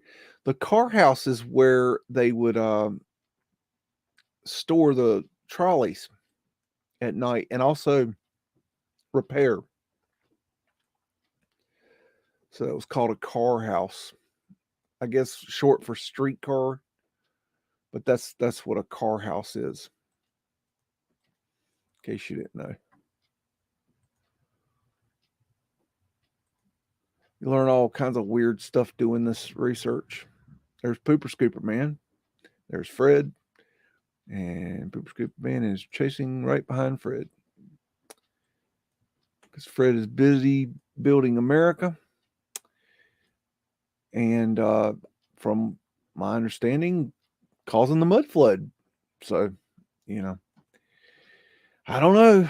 That's what our buddy Archaics has to say. You know, blames Fred for the Mudflood. So, you know, there's that. I personally think we should just, you know, have justice for Fred, but I don't feel that we should continue to deflame his character. Anyways, Powerhouse Metropolitan Street Railroad car. Nope, don't hit that button. And this is a car house here. And they would store them in there and then work on them. And they would have these underground areas. They could get up underneath there and work on them.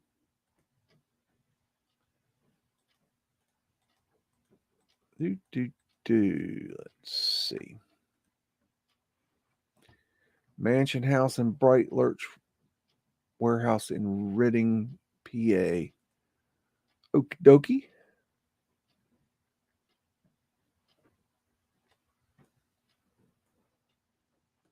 Coin. Big arch, two little arches, circle. See that a lot? That's really odd. Odd design. Diamond symbology looks like running current. There's Boss Man.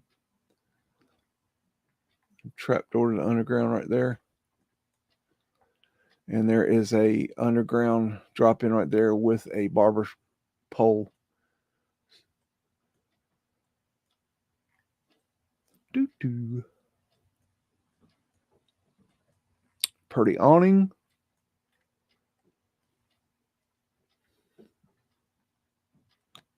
Okie dokie. Bohemian Gymnastic Association, New York. Bohemian Gymnastic Association. Well, this is interesting. Let's just throw the windows out. Got a underground right here, drop in. Drop in there, coal hole. Drop ins all along the front.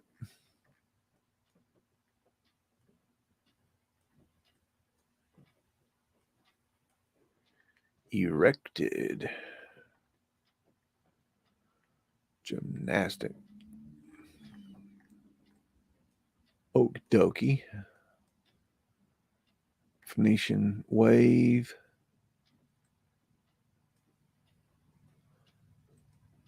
So people are into gymnastics. Philip Seymour's Glass Company. And we got an underground trapdoor there and there.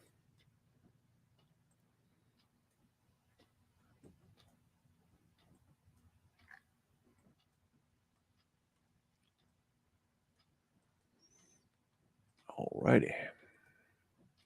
School in New York. New York City.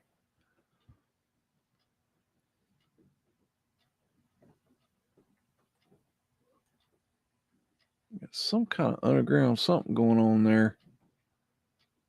It's hard to tell what they got. Anytime you see that wrought iron, there's something going on for the underground. There's an outcropping door that we added. Try to keep the air in. Florida Lee. Knobby Bits. Okie dokie.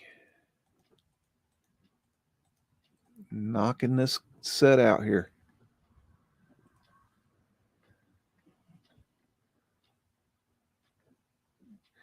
Got entrance to drop in right here. Mudflood windows there. Another drop in here. Mudflood windows. NBC peacock symbol. 18 something, hard to see.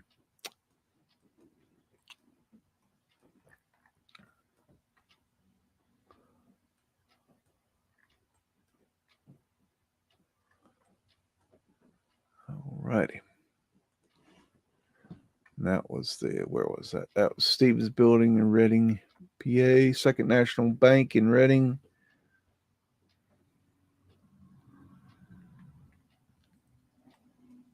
Something going underground right here.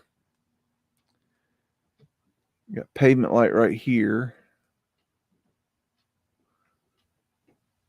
I've got one of these sitting outside my back door that was given to me recently. Old grinding wheel. It was one of 2,000 that were found under a mud flooded building. And I got one of them. That's all I could save. I asked to save them all, but I could only get one saved. So I guess one is better than none. Diamond symbology, beautiful awnings, Phoenician shells, vanilla skyed. Okie dokie. Reading National Bank, Pearson Building.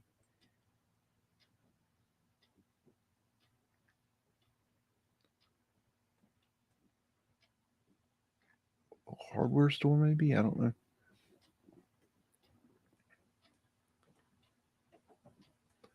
Portholes. Flat Earth asterisks, Taurus fields, portholes across the top here. Good looking awnings right there. It's good quality awning work right there, no doubt.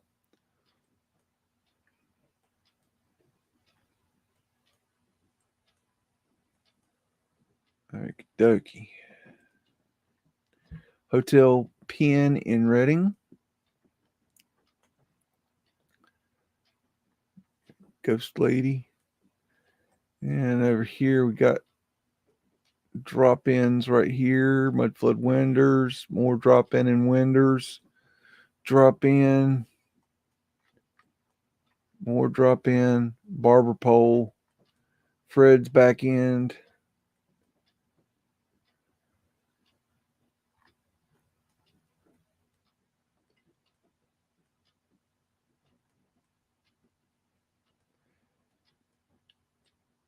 Ether antenna on top.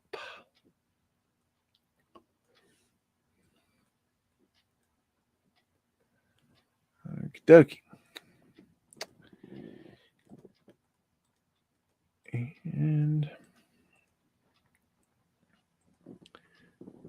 this is William F. Rimfus and Company Standard Bicycle Works in Reading, PA. So they sell bicycles here, I guess.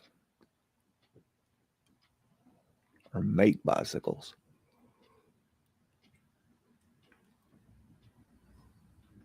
Okie dokie. Okay, mine. Bisner Annex in Reading, PA. Hope y'all are over there watching Luke's premiere on the Ancient Historia channel. The link is in the description. In case you don't know, please go there and check out his video and give him a sub. We're trying to get his subs up. He's trying to get to 10,000 so he can show his mama and make her proud. So let's make Ancient Historia's mama proud today. Earl Building in Reading, PA.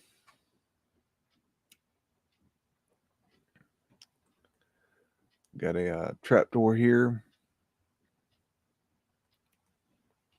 Trapdoor. Saloon doors. Wow. You don't see those much. Gosh. That's weird. You just don't see those much. You'd think you would. Look, there's another pair. Wow, 2 pairs of saloon doors in one picture. How weird is that? Paper wallpaper. Paper wallpaper. What? That's very weird. Okay. Bags, envelopes, rope.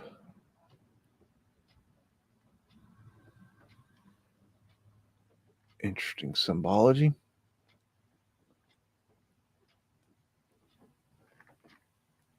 At their antenna. Knobby bit on top, it looks like. Big arch, 2 arches, circle in the middle. Okay. Young Men's Christian Association, YMCA, Reading, PA. Wrought iron work.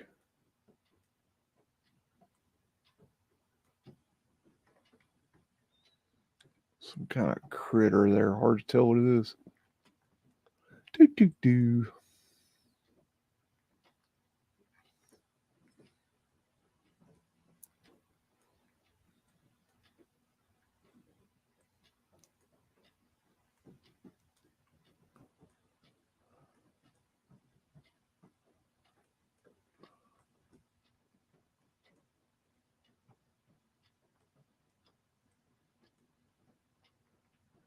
So they messed up the vanilla sky right there.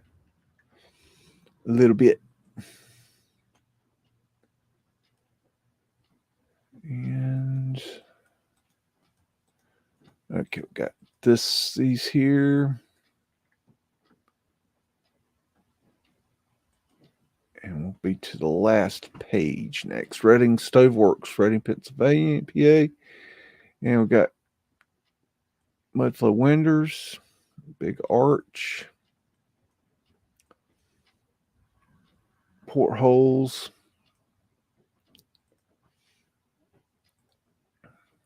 FX Works and Company, Reading, PA. Mudflood windows. There's another one over here. And we've got arches that have been covered already. Always find that interesting.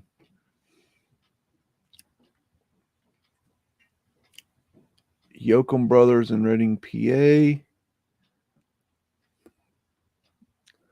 La Cubana Cigar Factory, Yoakum Brothers.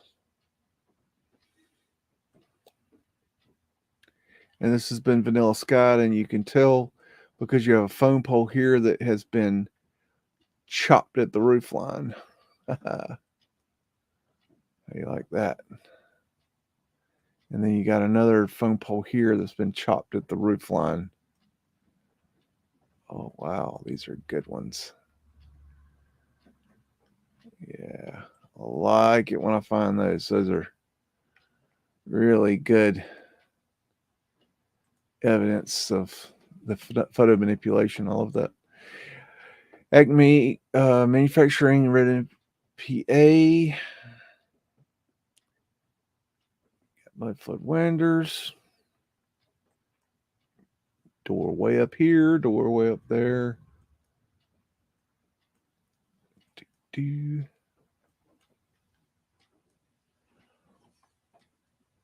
That looks like a modified door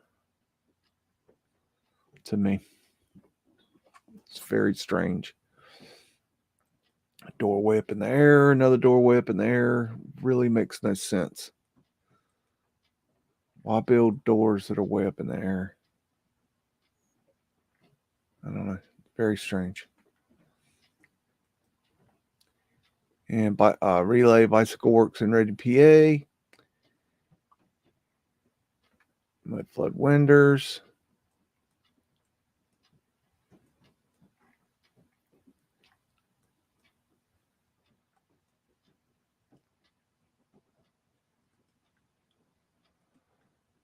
Warren Everett Company photographs. Oh, that's what we're okay.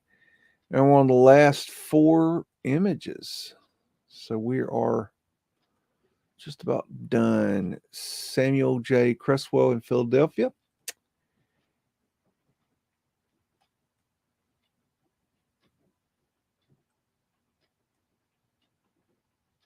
That's odd looking. Not sure what it is. There's Fred. That's South End northbound Fred.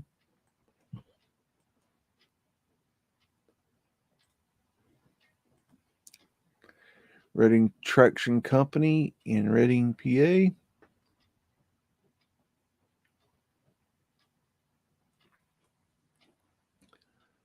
Looks like something for the trolleys. And this style door I've seen many times in my studies.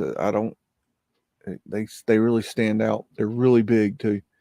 Laurel Brewing Company, Reading, PA. This is a drawing.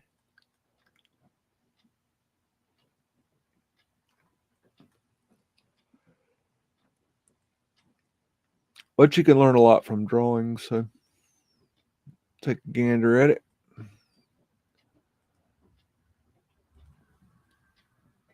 Reading Iron Company in Reading, PA.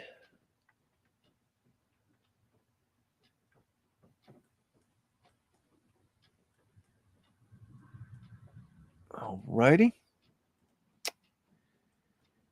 And that is all she wrote tonight.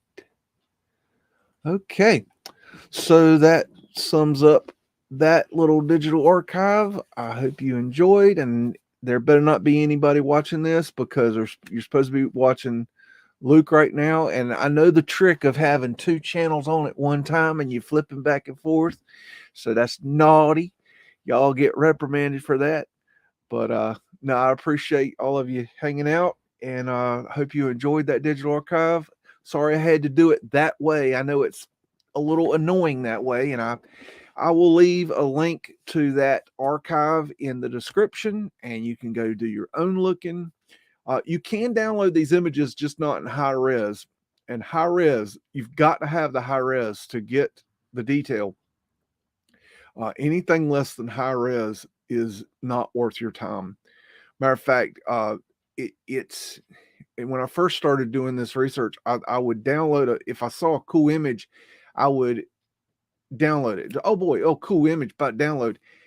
Now I know if I find a cool image that I need to go and look for the highest res of that image, because if you don't have the high res, you don't have anything. You do not have the image, because there'll be so much more in the high res that you can't see in the regular, just standard resolution.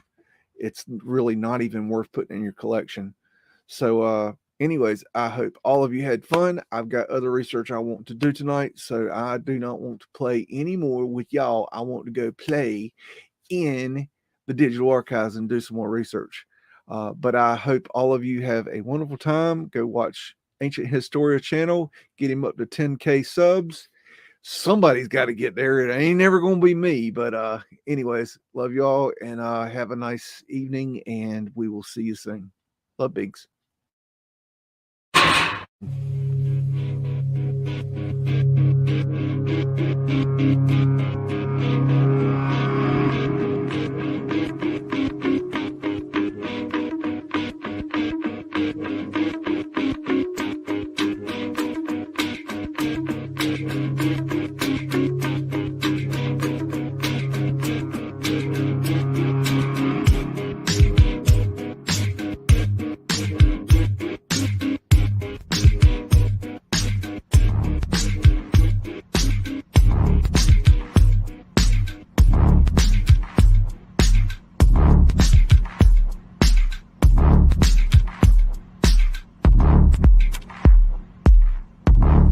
Say woof again! Say woof again! I've got one that can see. It's a mystery! It's a mystery wrapped in a riddle inside an enigma! Don't you get it? Welcome to the underground.